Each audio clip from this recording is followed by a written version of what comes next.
I never thought my life could become so chaotic. For years, everything seemed perfect. A stable home, happy kids, and a trusting relationship. Or so I believed. But things changed quickly, and I began to see problems in our marriage. I didn't recognize my life anymore. It started with small things, missed dinners, short conversations, and excuses that made no sense. At first I brushed it off, thinking every marriage has tough times.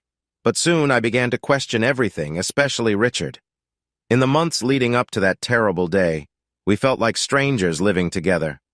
He came home late, and when we talked, it always felt tense. I tried to stay strong for the kids, hoping everything would get better.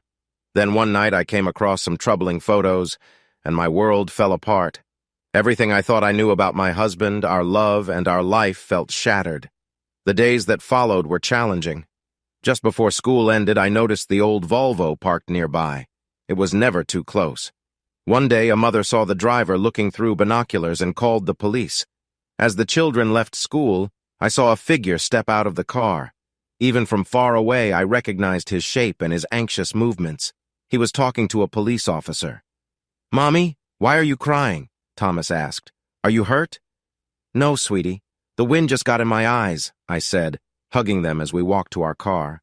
I glanced back to see him still talking to the officer. 2 days later, I had Penny pick up the kids. Within moments, Richard showed up. Madeline spotted him first and ran to him, with Thomas right behind. I watched as he embraced them, tears streaming down my face. He crouched down to talk to them, then turned to Penny. I walked over. "Hello, Richard. It's been a while." His expression was filled with anger. "That was your choice, not mine." "What do you mean?" I asked, confused. "I've never kept you away from the kids." He pulled out some papers from his jacket and handed them to me. "What do you call this?" I glanced at the papers and recognized one word: restraining order. "I don't understand. I never did this." "Well, someone did." "Mummy, can Daddy come home with us?" Madeline asked, tugging on my arm. Richard shook his head gently. "Not tonight, sweetheart."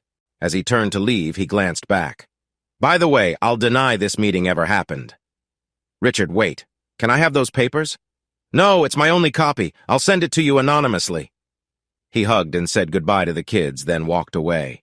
They called after him, but he didn't turn back. I saw him wipe his eyes in the car. Penny looked at me, shocked. "Tell me you didn't do this, Kath. Richard's a good dad."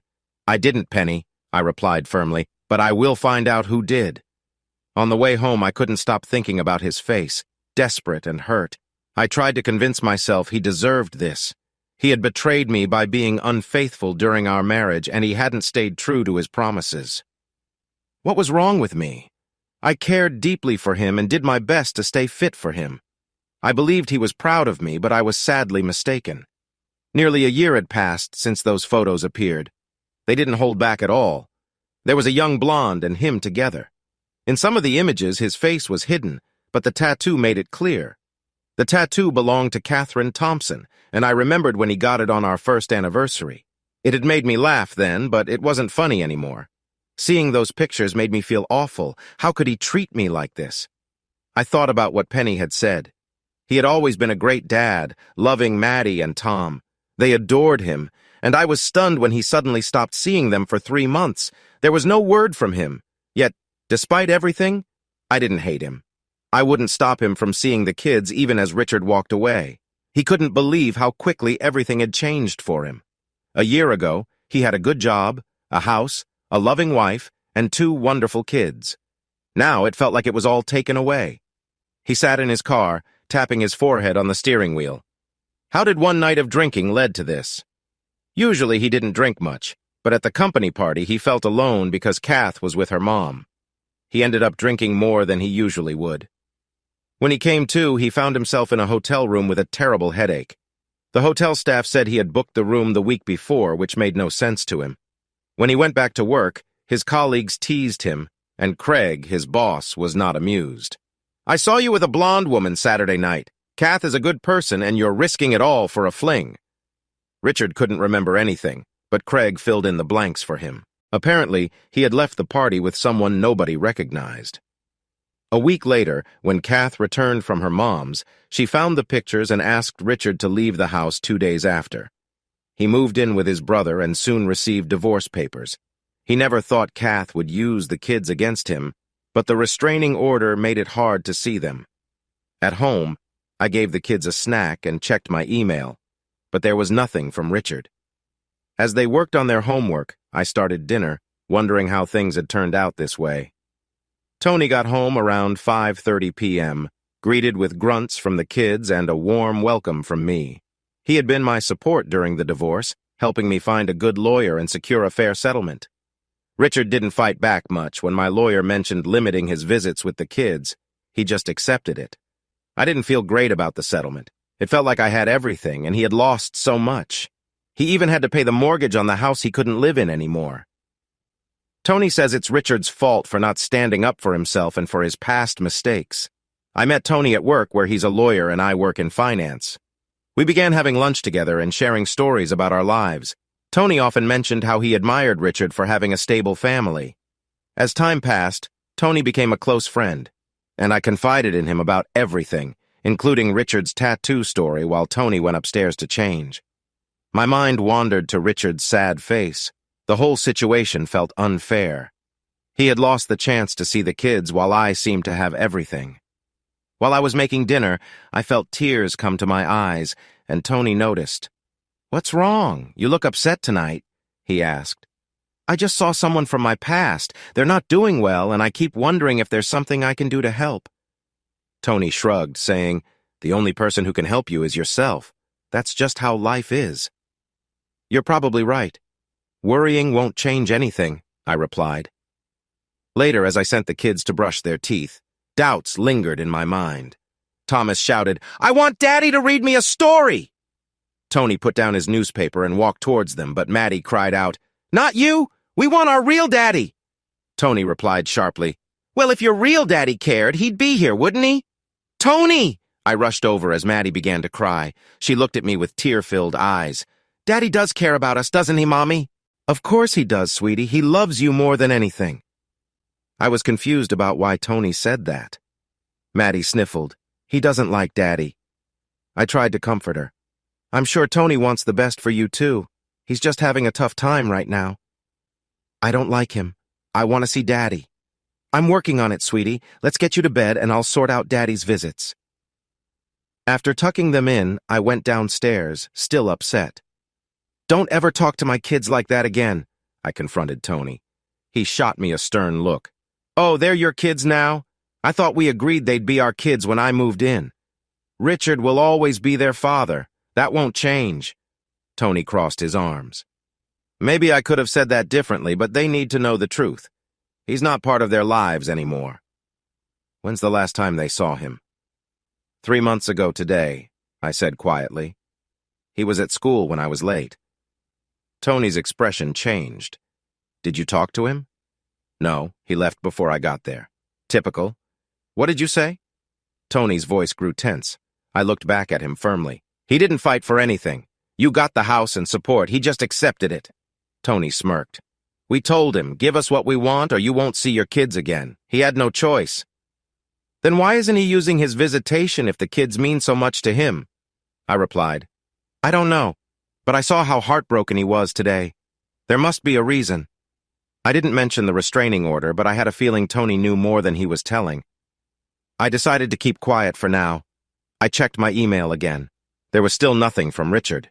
In desperation, I looked in the junk folder and found it. There was an attachment labeled Injunction. No message, just the file. I printed out a document and put it in my briefcase. Tony entered carrying an overnight bag. I remembered that I needed to go to Southampton tomorrow and won't return until Friday evening. "Just one night. You'll be back Friday?" I asked. "Yeah, definitely. How about we go out to dinner Friday night? I'll make a reservation," he suggested, coming over and giving me a gentle embrace. "Can we share a little moment before I leave?" "Not tonight, Tony. I'm not in the mood," I said, stepping back. He sighed. "Is this still about what I said to Maddie?" "Yes, it is. I can't believe you listened to a little girl's opinion about her father just because you're upset." "I thought better of you," I replied. "Upset about him? Really?" Tony scoffed. "Why else would you react like that when she prefers her dad?" Of course she prefers him. He's been in her life forever. I've only been around for 6 months, he said, frustrated. There was a moment of silence before Tony softened. I'm sorry, Kathy, you're right. We just need more time. She'll come around, especially since he's not visiting. I don't want to talk about this anymore. I'm going to bed, I said, walking away. Meanwhile, Rob noticed something was bothering Richard, who looked tired and kept dropping his tools. Okay, what happened this time? Rob asked, watching him closely. I'm fine, Rob, Richard muttered. Come on, I can tell something's wrong. You seemed better yesterday, Rob said, standing over Richard as they worked on a car engine. Richard hesitated. She says she knows nothing about the restraining order. She acted confused when I showed it to her. You talked to her? Are you crazy? Your lawyer told you to avoid her until the order is lifted, Rob reminded him. Yeah, but they're not his kids. I had to see them, Richard replied, his voice tense. Rob wrapped a comforting arm around Richard's shoulders. Let's call it a night and grab a beer. Later, they sat in the kitchen, Richard with a beer and Rob with a coffee. So, what happened today? Rob asked. I've been waiting outside the school for the past couple of weeks just to catch a glimpse of Maddie and Tom, Richard admitted. Be careful, Richie.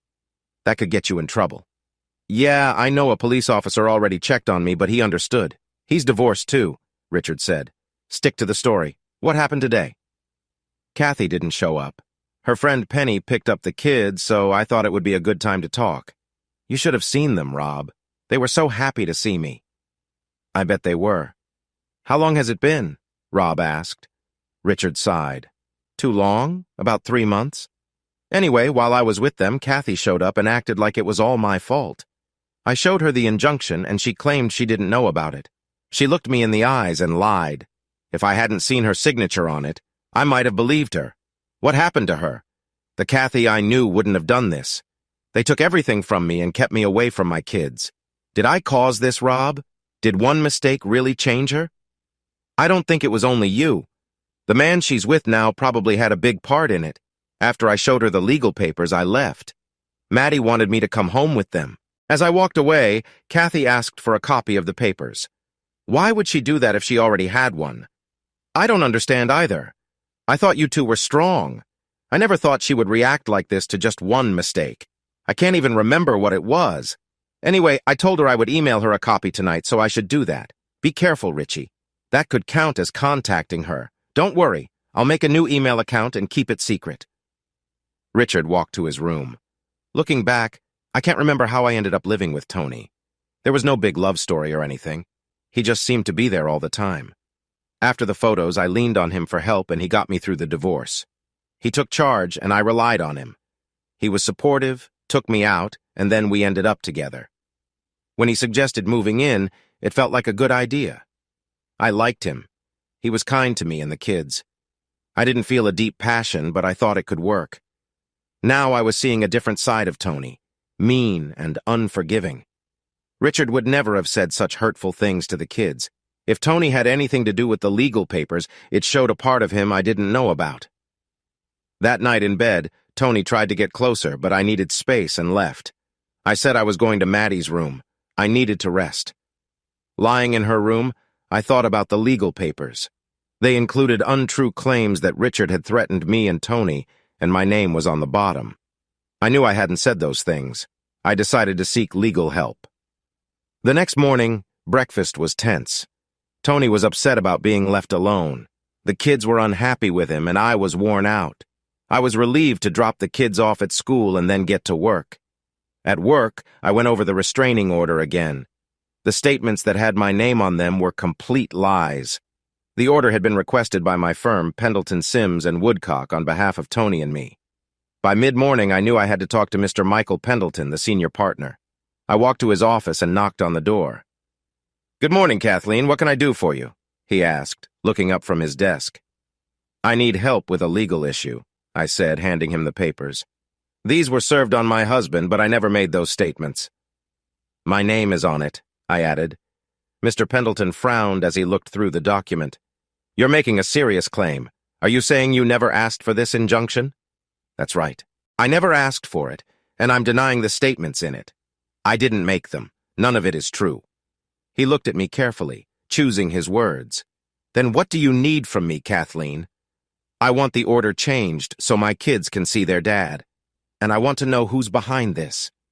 Mr. Pendleton leaned back in his chair, looking serious. You know that if Tony is involved, it could harm his job? I didn't know that, I admitted. But my children need their father. If Tony made up stories, he should face the results. He nodded. I understand. I'll look into this and get back to you this afternoon. Later, as I was about to leave for the day, Mr. Pendleton called me back to his office. I quickly called Penny to ask if she could pick up the kids. What if Richard shows up? She asked, sounding worried. Let him talk to them, I told her. Just don't let him take them. I'm working on changing the order. It's okay since it doesn't apply to the kids. I ended the call and went to Mr. Pendleton's office. He stood up to greet me, looking more formal than usual, as if I were a client. Kathleen, I'm glad you could come. I assume someone is getting the kids? Yes, everything is taken care of. Thank you, Mr. Pendleton, I replied. He smiled faintly. You're always so organized. Please sit down. As I took my seat, I noticed he was tense, clearly thinking about how to share what he had found. Thank you for letting me know about this. If you had taken it elsewhere, it might have caused issues for the firm. I spoke with the court clerk, and although they usually want the original papers, a copy of your statement was used for this order. The clerk thinks your signature was added in a tricky way. My heart dropped at what I was hearing. Devender Trent asked for the order, acting on orders from Mr. Woodward, who was very forceful. We will address Miss Trent's actions. The order will be changed tomorrow morning. He looked at me kindly. I'm sorry, Kathleen. This was all Anthony's doing. He misused the firm's name without permission. He moved around the desk and sat on the edge. Are you all right? Do you want to sit for a bit or maybe have some tea? No, thank you. I just need to get back to my children, I replied, keeping my composure. Please call me Michael, he said gently, guiding me toward the door. I stopped for a moment. One more thing, Michael. What Anthony did kept my kids from their dad for 3 months. I can't forget that, and I don't think I can continue working here. Please don't make any decisions right away, he urged. Let's see what happens next week. I nodded, then left his office quickly, calling Penny to let her know I was on my way. That night, after the kids were asleep, I began to think about what other troubles Tony had caused. I pulled out all the legal papers from the past year and photos fell out. Seeing them again made me feel uneasy. Then something caught my attention. The tattoo. Richard's tattoo didn't show in any of the pictures. The man in those photos wasn't Richard. I laid them out and saw that Richard's face appeared in only half of them, always with his eyes shut. I looked over the divorce papers. They stated that Richard Thompson had been unfaithful with someone named Miss Ava Nkawa, a name I had never heard before. Tony took care of the divorce because I was too upset to manage it myself. How did the lawyer know her name? The next day I decided to find out more. I searched for Ava, Bell, and Kawa and discovered several payments made to her, including one for £2,000 from Tony. I went to talk with Maggie, Tony's secretary. Hi, Kathy. What brings you here? You know Tony's away, right? Maggie said as I stepped into her office. Yes, I know, I replied. I was hoping you could help me with some questions about an audit. We found payments to a Miss Eva Belling. Do you know who she is? Maggie looked a bit flustered. Yes, unfortunately, she's someone Mr. Woodward hires for various client-related services. I don't particularly agree with it, but he manages that himself. Do you have a file on her? I asked. Yeah, I'll get it for you, she said, going to a filing cabinet. She came back with a folder. She's quite lovely. I wish she'd pursue a different path, she added. She handed me the file and then asked cautiously, Mr. Woodward isn't in any trouble, is he? Just the usual things, Maggie, don't worry, I assured her. I waited until I was back in my office to open the file. Maggie's description was right. Ava was very attractive and smart, with a degree from the University of Kiev. The photos in the file showed her in a much better light than those I had seen during the divorce. I found her contact information and left her a message. She called me back around midday. Hello, this is Eva Bellin. You called? Her voice said. Yes, I'm Kathleen Thompson from Pendleton Sims and Woodcock. I'd like to talk to you about something. Do you work for Mr. Woodward? She asked, sounding skeptical. No, I don't work for him. This is about something else, but it is work-related, I explained. Fine, she said, her tone softening a bit. What time and where? How about Roberto's at 1:30 p.m.? I suggested. Okay, you pay. See you then. Ava arrived a bit late, catching the eyes of everyone in the restaurant. After we shook hands and ordered, she got straight to the point. What do you want? She asked. I slid a photo of Richard across the table. Her mood changed instantly. The bright smile disappeared and she looked perturbed. I told him I wouldn't do that again, she said sharply. You can tell him that. Tell who? I asked, confused. I'm Richard's ex-wife, Ava revealed, her eyes widening in surprise. She sat back, taking a moment to gather her thoughts. Well, this is disappointing. He used to speak highly of his wife, and you are attractive, but anyway. What do you want? She asked, her voice turning cold. After we finished our meal in mostly quiet, she continued.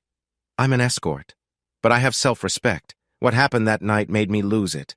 Woodward paid me to hurt your husband. Your husband didn't deserve it. He's a good man. He wouldn't come to my room. He kept talking about his wonderful wife. I had to get him very drunk. Then we went to a room that Woodward had booked. He was too intoxicated to remember anything, so Woodward took the photos himself. He posed me and your husband together. That was Woodward. He said someone would take me for what he paid. He set the camera on a timer and took the pictures himself. I held her hand. Nobody deserves that. Your husband was kind. The next morning, he didn't even recall meeting me. He apologized, thinking I was a stranger. I explained that Richard said that to all beautiful women, and she understood. He truly didn't remember her. I helped Woodward threaten him, and that makes me feel terrible. I'm glad Richard didn't do what Woodward wanted. I'm sorry. Ava, he's not my husband anymore. We divorced because of those pictures. We talked for another half hour. She was kind and easy to talk to, and I could see why men appreciated her.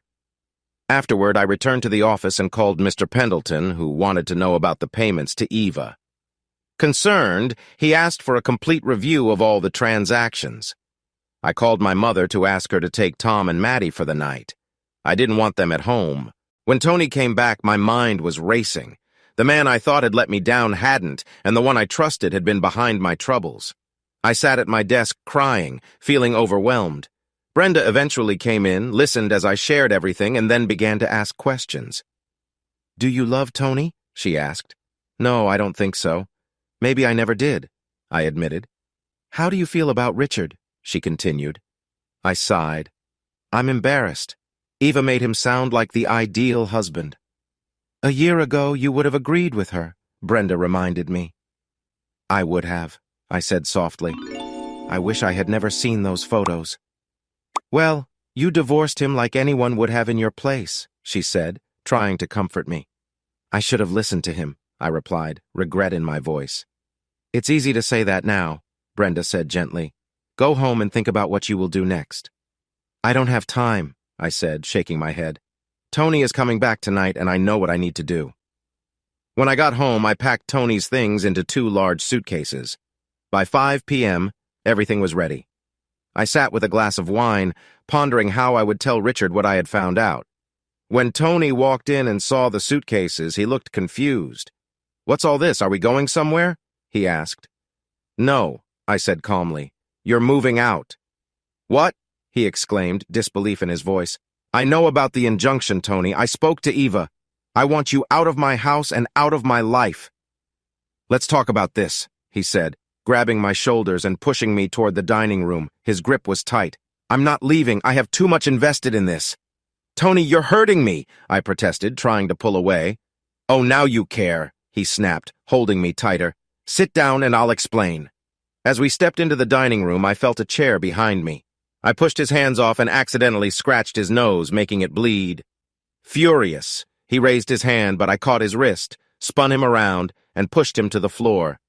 Thanks to the self-defense lessons Richard made me take, I held Tony's wrist down and put my foot gently on his chest. Why did you do this, Tony? What did Richard ever do to you? I asked. Nothing, he said sharply. He has what I want, so I took it. You don't care about me. You just want the image, I said, my voice steady. Exactly, he admitted. In business, it's all about trust and family. A single guy can't make partner. I saw a shorter way. Mary, you'll be a family man in a year. You're appealing. The kids are cute. I thought I had it all. I pressed my foot down a little more. Say one more thing and I'll make you regret it. I realized what I needed to do. I let go of his wrist, stood up, and picked up the phone. Richard, can you come over? I need to talk to you. No, the kids are fine. It's about something else. And bring that thing you have, thanks. I hung up and looked at Tony. You have about 5 to 10 minutes before he gets here. Do you really want to be here when I tell him what you did? You should know. He's not someone to take lightly. Now get up and pack your things. As Tony was leaving, Richard pulled up in his old Volvo, watching Tony drive away. I opened the door and embraced him, but he felt distant, almost like a stranger. He gently pulled my arms away. What do you want, Kath? You've already taken everything from me. And since when do I own that thing you're talking about? Richard said, bitterness in his voice. I paused, realizing the damage between us. The man who once loved and trusted me now questioned my intentions. It's not like that, Richard. I want to talk and explain, I said, trying to keep calm. He glanced past me, his eyes narrowing. Wasn't that your boyfriend just leaving? Is he coming back with the police to arrest me? There's no injunction and Tony's not coming back. Please just come inside, I urged him. Richard followed me into the living room and sat at the edge of the sofa, ready to leave at any moment. Can I get you a drink? I offered, trying to ease the tension. Sparkling water or coffee, please. I don't drink anymore. Since that night when everything changed, he said softly. I prepared his coffee just how he liked it and handed it to him. Where are you living now? I asked, trying to make conversation. I'm in one of the kids' rooms. They've been really good to me. They even let me have the old Volvo, he replied. How's work? I asked, though I wasn't sure I wanted to hear the answer. They let me go 6 months ago. I felt lost after everything, he said, looking down. I get some contract work now. You've still been making the payments on time, I noted. My kids won't suffer because of my mistakes, he said firmly. His words hurt. You're not making this easy, I admitted, feeling nervous about what I needed to say next. Why should I? He snapped back. You threw me out and took everything. It was one mistake, I said gently. That's the thing, Richard. You didn't make a mistake. He looked at me, puzzled. What do you mean? You didn't get involved with her? I shook my head. It was all a trick. She told me everything, and I'm so sorry, I said, my voice trembling. His anger turned to shock. But those photos, some were of you, and the rest were of Tony, I explained. Eva told me everything, and she feels terrible about it and wants to help. Richard just stared at me, trying to understand what I had said. I went to the kitchen, tears filling my eyes. Seeing him in pain tore me apart. I returned with his coffee and sat down with my glass of wine. He took a sip and smiled slightly. You still make great coffee, he said. After a moment, he added, Now tell me how Tony tricked me. I explained everything, asking him not to call Tony Loverboy because it was never that. Richard listened closely, calm on the outside, but I could see he was thinking deeply, and it worried me. Please don't do anything impulsive, I begged. You should stay here tonight. You'll feel better in the morning. He shook his head. I can't stay. I have plans tonight. Don't worry, I won't do anything foolish. When he said he had plans, it felt like a blow. I hadn't thought he could have moved on, even after I had been with Tony for 6 months. I felt a pang of regret as he stood to leave. Desperately, I said, The kids really want to see you. Could you come by tomorrow? Really? You'd be okay with that? He asked, surprised. Of course, I replied.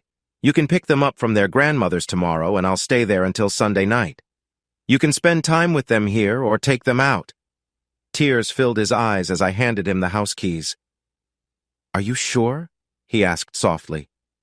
They're your children, too. You should see them whenever you want. As he left, he turned and said, Thanks, Kath. I'll be here around 1 o'clock. I have something to do in the morning. Later, I called my mom to tell her what had happened. She wasn't surprised. She had never liked Tony, always calling him a strange little man. From the beginning, she thought I should have given Richard another chance. You support your partner. She still referred to Richard as her son-in-law and was excited to see him again. Richard arrived at 1:30 the next day, and my mom insisted we all have lunch together. It was the first time in over a year we had sat down as a family, and she enjoyed every moment of it. As Richard left with the kids, she gave him a warm gesture on the cheek and told him to return soon. After they left, Mom turned to me and asked, "What's your plan now?" I sighed, feeling overwhelmed. "I don't know, Mom. It's all such a mess." She replied, "Do you think you can rebuild your life with him? He still cares about you, you know." "I'm not sure," I admitted. "He's very hurt and angry." "He'll calm down," she said confidently, "especially now that he can see the kids. That was a smart move." "I'll try," I said, unsure, "but I'm going to need help." Mom nodded, her voice steady. "Then start making amends and connecting with others." She was right. If I wanted Richard back, I needed to build bridges with his family. The weekend went well. Mom and I became closer, united in our goal. I returned home Sunday evening just in time to help Richard put the kids to bed. They were happy and full of stories about their time with him. Later, I offered Richard sparkling water and suggested he pick up the kids from school sometimes.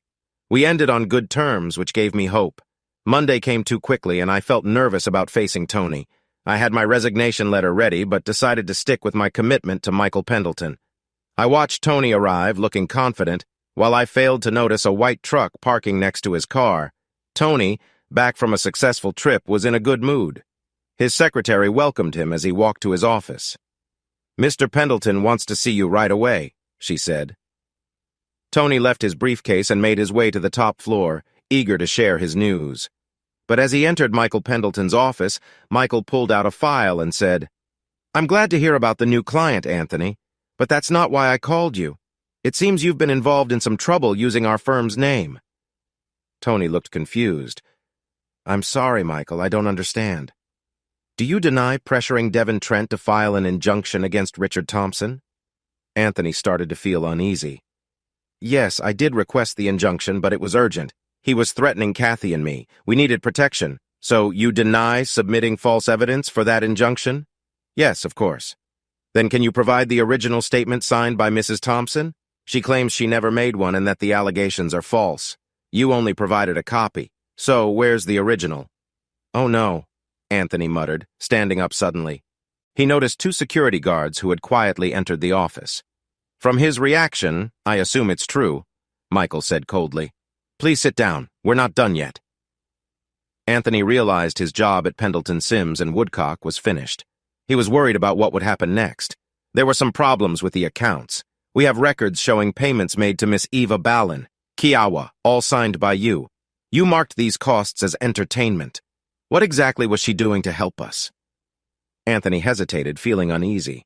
Michael said that sometimes making clients happy means doing things we're not proud of. Michael leaned back, looking serious. "So which client did she entertain when you paid her double?" "I'll need to check my records," Anthony said, avoiding eye contact. "Kawa says you used her to blackmail a client," Michael insisted. "That's not true. He wasn't a client." Anthony shot back, feeling defensive. Michael raised his hand, stopping him. "I've heard enough. We're giving everything to the police. You might face charges, and the Law Society may take away your license. These gentlemen will take you to your office. You have 1 hour to gather your things." Anthony left the building. His confidence faded. His mood got worse when he saw Richard by his parking space, a box of Anthony's belongings on the ground beside him. As Anthony walked closer, Richard set the box down and glared at him. "It's too late to act tough, Richard." "Move!" Anthony snapped. Richard pointed to the parking space, revealing a red metal cube, a damaged car. Anthony's eyes widened as he realized it was his BMW. The badge was still attached. Angry, he swung at Richard, but his fist barely missed. Richard quickly pushed back, sending Anthony to the ground. Anthony struggled, looking up just as 2 police officers arrived. "Perfect timing, officers," he said, trying to regain his calm. "I want to report this situation." One officer stepped forward. "Your name is Anthony Woodward, right?" the officer asked. Anthony nodded. The officer's expression changed. "Anthony Woodward, you are under arrest for conspiracy to blackmail. You don't have to say anything, but it could hurt your defense if you don't mention something you later use in court." As the officers handcuffed him, Anthony protested. "What about what he did to me? Did you see it?" "Yes, "We saw you swing first, and he reacted to defend himself," the officer said calmly. Then, turning to Richard, the officer said, "Here are our badge numbers in case you want to report an incident." Anthony, still angry, pointed at the damaged car. "Look what he did to my car." The officer glanced over at Anthony's car. "You mean the red BMW over there?" He pointed to an undamaged vehicle parked across the lot. Another officer placed Anthony's belongings inside it and guided him toward the patrol car. Richard followed, speaking calmly. "Get used to this, Woodward. There are many rules against what you did, and I will make sure you face the consequences. You tried to take everything from me, but now it's my turn." As the police car drove away, Rob arrived in a truck. He used a crane to lift a piece of scrap metal. He jumped down with a smile and exchanged a friendly gesture with Richard. "Oh, Richie." His face was quite the sight. "What about the next step?" "Soon you'll be driving a new car," Richard replied with a grin. Back in the office, Brenda walked in and said, "Kath, you need to see what is happening outside." I went to the window and saw Anthony being taken away in a police car. Richard and his brother Rob were in the parking lot, laughing and loading something into Rob's truck. They celebrated with high fives and friendly slaps on the back. I just hoped they weren't getting Richard into trouble again. It would be hard on the kids if he got taken away. After lunch, Michael Pendleton called. He told me what happened and asked if I still wanted to leave my job. With Tony gone, I realized I didn't want to go. He assured me that Tony acted on his own, and the firm did not support his actions. I think he was worried about any legal trouble Richard or I might bring. By the end of the day, most people had moved on from the incident. I picked up the kids from school and saw Richard talking with Penny. They both smiled. When the kids spotted Richard, they ran to him, yelling, "Daddy!" He hugged them tightly, and Tom excitedly asked if Richard could come home with us. Richard looked at me, and I nodded, making him genuinely happy. I suggested the kids ride in Richard's car, and they didn't mind that it was old and a little rough. Richard stayed until the kids fell asleep. Before he left, I wanted to talk to him about what I saw earlier. "You and Rob are planning something, aren't you? Please don't do anything that could get you in trouble. We can't lose you again." Richard reassured me. "Don't worry, I'm handling it." But I hoped my kids wouldn't have to visit him in jail. That night, Tony's car vanished from the company lot.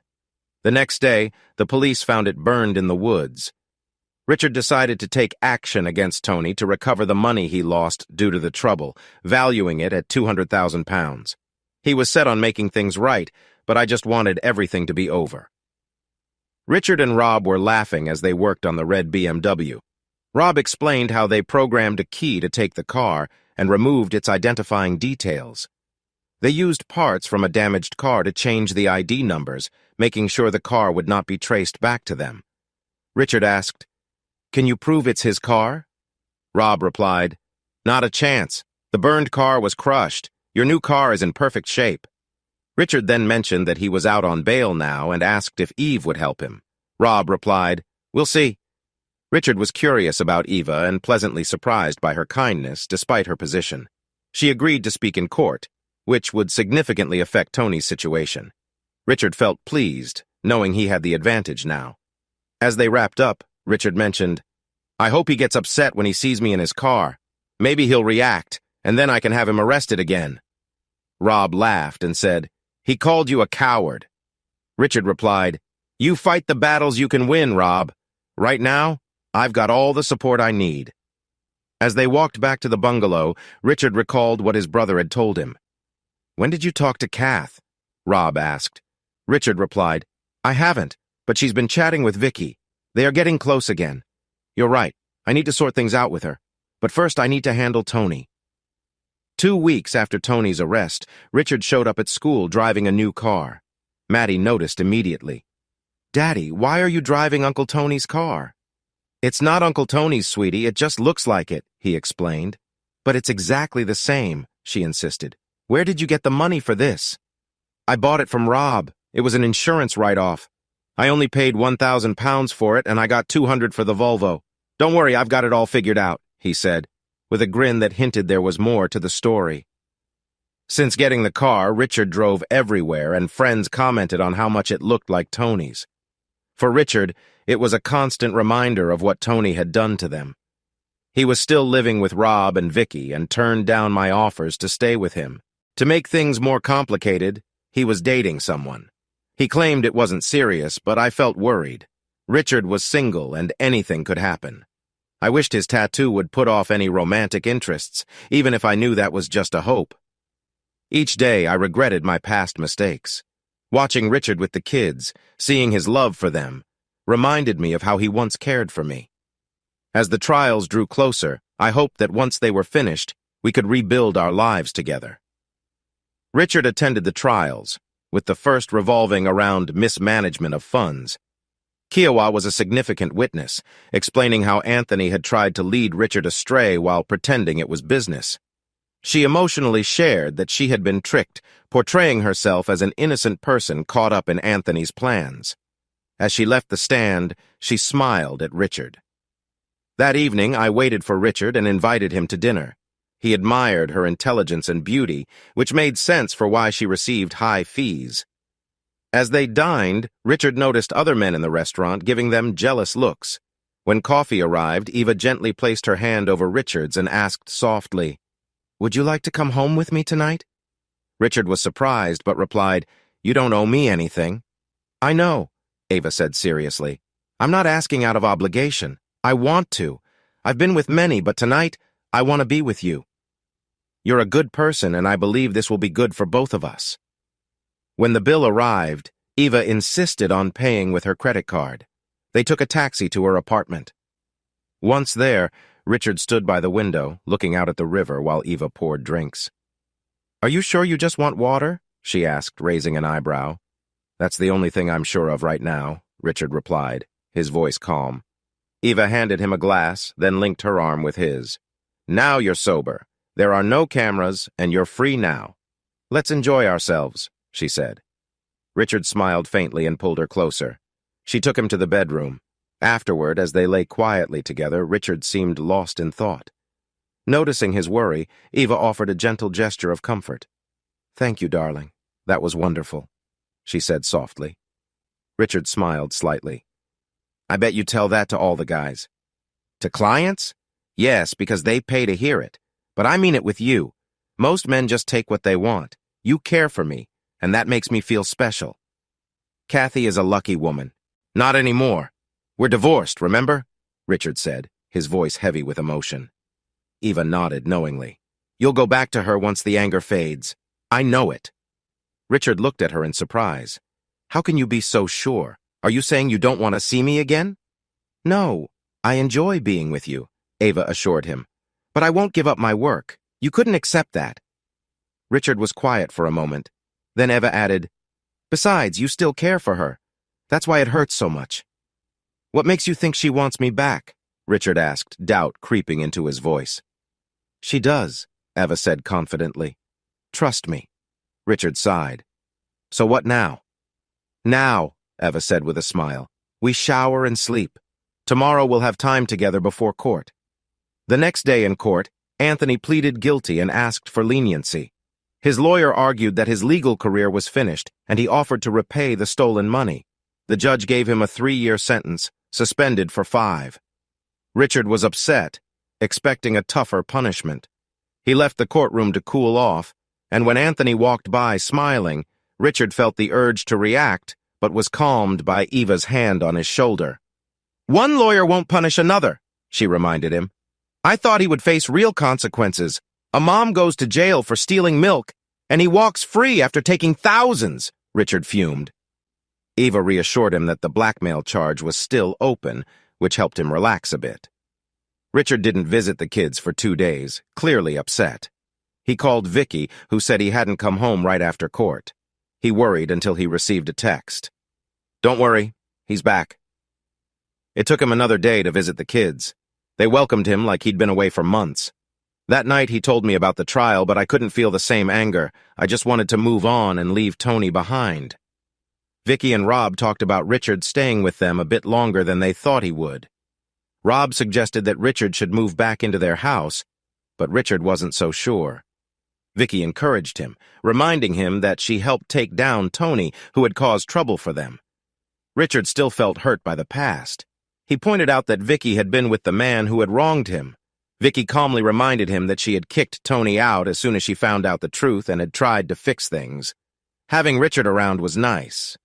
He often picked up the kids and stayed for dinner, but there was still a bit of distance between them, especially when Richard talked about finding a new place.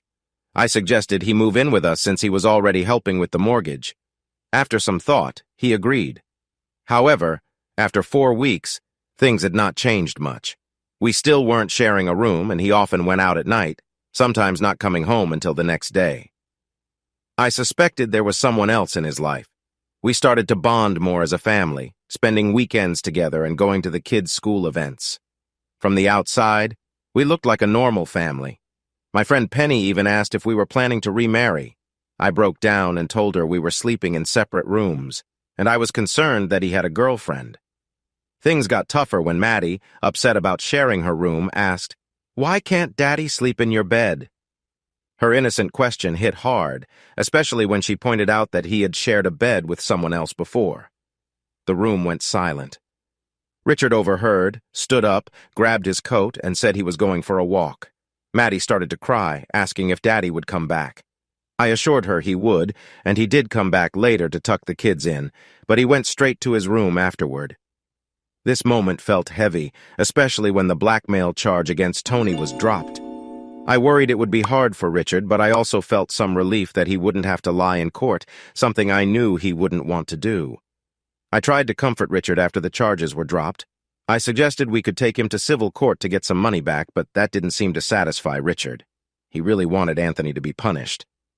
I proposed we take the kids swimming that weekend. Penny and her children joined us. Playing with the kids seemed to lighten Richard's mood, and he even started teaching Maddie how to swim. Penny kept looking at Richard, and I playfully nudged her. "Hey, that's my husband you're looking at," I joked. She laughed. "Don't you mean ex-husband?" I smiled.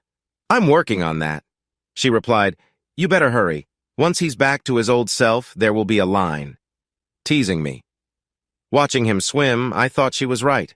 He looked good, and I noticed some women were watching him too. I turned to Penny and said, "I'm going to help him get better, and when I do, he'll be all mine." Penny chuckled. "Good luck with that. What's your secret weapon?" I pointed to Maddie and Tom and said, "Those two. He won't get far as long as I have them, and I'll make sure he never wants to." After swimming, Richard suggested we go to Pizza Hut. It felt like a nice way to end the day as we left the mall. He held my hand, and I felt a flicker of hope until I saw Tony. He grinned at us. "Looks like you found someone new," he said. Richard quietly replied, "You were the one who got thrown out." Tony laughed. "The charges are all gone now." "You thought you could take me down?" Tony said. Richard tried to lead the kids away, but Tony followed him, teasing, "What's next? Going to give up like always?" Richard turned to Penny. "Can you take the kids home, please?" Penny quickly got the children into her car. Feeling uneasy, Richard and I walked toward the BMW, but Tony ran after us, shouting, "That's my car! You took it!" Before Richard could respond, Tony hit him, knocking him down. He kicked Richard, and I called the police while trying to pull Tony away, but he shoved me down too. Richard winked at me and then struck Tony, making him step back. Richard quickly hit Tony again and held him down. "I think you just put your case back on the table," Richard said coldly. "It's your word against mine." Tony moaned. Richard pointed to a camera. The camera saw everything. When the police arrived, they pulled Richard off Tony. Paramedics checked both of them. Richard had some broken ribs, and Tony had a hurt jaw. Richard and I rode in the ambulance together. Even in pain, he smiled. "He's going down, Kath. We won't see him for years." I smiled through tears. I just wish the car didn't remind me of him. "We can get it repainted," he said, holding my hand. I couldn't stop crying. "I'm so sorry, Richard. This is all my fault." He shook his head. "No, it's his fault. And now he's going to pay." Richard was right. He had bruised ribs and some other damage, but after 2 days in the hospital, he came home. Tony, with his jaw hurt, was taken by the police. Rob got the BMW back, and a week later, the police checked Tony's claims. After looking at the papers, they said we had nothing to worry about. I made sure Richard used the master bedroom. For the first few nights, I stayed beside him to make sure he was okay, even if we just slept. Waking up next to him felt wonderful. After 2 weeks, he went back to his own room, and while we were closer, it wasn't quite what I had hoped. Unfortunately, once he felt better, Richard started going out again and didn't return until the next day. Eva called a few times while he was recovering, worried about him. After he got better, they met up. But Richard noticed something was off. At her apartment, he asked, "What's troubling you, Eva?" She replied with a sad smile, "It's not you, Richard. It's me. I care about you a lot. But you have your children, and I know you can't leave them. I can't keep doing this. You deserve better." They spent the night together, knowing it would be their last. The next morning, they parted on good terms. But when Richard came home, he seemed quieter. He didn't say much about it, and I didn't ask. Over the next few weeks, he appeared to have ended things for good and wasn't going out as much anymore. It took a month for Richard to feel okay again, but he never stopped spending time with the kids. By the time Tony's trial came, things were better between us. We were both called to testify alongside Penny. The prosecution warned us that Tony might try to claim he was provoked, but the CCTV footage was clear. Penny stood out as a witness, calmly explaining how Richard had asked her to take the children away to keep them safe. When the defense asked why, Penny simply stated it was clear that Mr. Woodward wanted a confrontation. Mr. Thompson didn't want his kids to see him get hurt. Her answer was honest, and I could almost see the jury thinking of Richard as a good dad and family man. The judge sentenced Tony to 10 years, plus 3 more from an earlier case. He might be out in 7 years with good behavior, but for now, Richard felt relieved. The civil case for damages was still ongoing, but with Tony in prison, Richard seemed much happier. Tony's assets were frozen until the case was resolved, and during this time, Richard and I grew closer, even though we hadn't fully rebuilt our relationship. We shared our thoughts and dreams, but there was still some unresolved tension. One night, I decided I couldn't wait any longer. I quietly climbed into Richard's bed and shared a gentle moment with him. He responded, and we connected in a way I had hoped for. But afterward, he kindly told me I needed to go back to my own bed, saying it would confuse the kids if they found us together. His words hurt, and I cried myself to sleep. It took a week for everything to feel normal again. Our relationship slowly improved, with moments of closeness followed by Richard needing space. I knew I had to take a big step. In February 2012, I prepared his favorite dinner and put some sparkling juice on ice. After the kids were in bed, I slipped on a white silk kimono. I knelt in front of him, holding his hand. "Richard Thompson, will you marry me?" I asked, my voice shaking. He looked surprised, but eventually slid my old engagement ring onto my finger. I was overjoyed and brought out the sparkling juice. He teased me, but we both knew this was a significant moment. He carried me upstairs, and that night felt like a new beginning. The next morning, Maddie saw us together and asked, "Mummy, are you and Daddy married now?" "Not yet, but soon," I replied, and she eagerly asked if she could be a bridesmaid. Moments later, Tom joined us in bed. It was a perfect family moment, but I knew we still had work to do over the next 6 months. We both went to counseling to work on our problems. Richard needed to let go of his anger, and I had to learn to forgive myself. Finally, last August, we got married, and Maddie was our bridesmaid.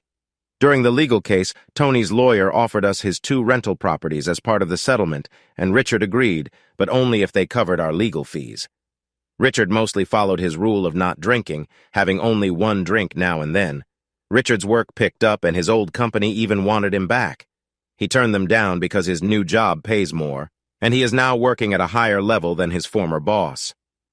Rebuilding Richard's relationship with his family has not been easy, but as they see how happy he is, they are starting to mend their relationships. I am hopeful this time will last. What's up, story lovers? This is the Story Guy, and if you're hungry for crazy tales and mind-blowing narratives, you've come to the right place. Don't forget to smash that subscribe button so you don't miss out on our weekly dose of crazy cheating stories, fun fiction and gut-ripping comedy from around the world. But that's not all. We also create our own original stories, and trust me, you won't find these anywhere else.